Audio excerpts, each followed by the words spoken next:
बीडमध्ये शुक्रवारी मंत्री छगन भुजबळ यांच्या प्रमुख उपस्थितीत महाएल्गार मेळाव्याचं आयोजन करण्यात आलेलं आहे। शहरातल्या छत्रपती संभाजी महाराज क्रीडांगणावर सभेची सध्या जय्यत तयारी सुरू आहे।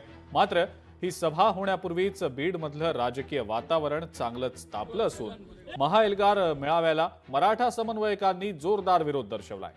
मंत्री छगन भुजबळांनी आपल्या मंत्रिपदाचा राजीनामा देऊनच या सभेसाठी या मेळाव्यासाठी यावं, अन्यथा त्यांना बीडमध्ये पाऊल ठेवू दिलं जाणार नाही असा थेट इशारा मराठा समन्वयक गंगाधर काळकुटे यांनी दिलाय। मात्र काही जण केवळ प्रसिद्धीसाठी हे करत असल्याचं उत्तर सभेचे आयोजक सुभाष राऊत यांनी दिलेलं आहे। उद्या बीड येथे छत्रपती संभाजी महाराज उद्यान या ठिकाणी दुपारी 4 वाजता आमचे नेते आदरणीय छगनरावजी भुजबळ साहेब यांच्या मार्गदर्शनाखाली ओबीसी महाएल्गार मेळावा या ठिकाणी होणार आहे।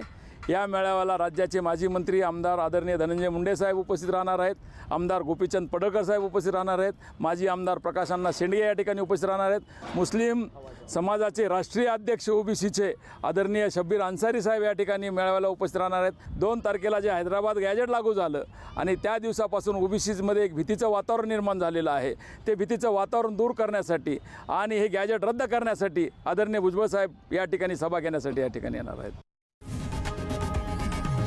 लोकशाही मराठी ऐका, पहा, जागरूक रहा।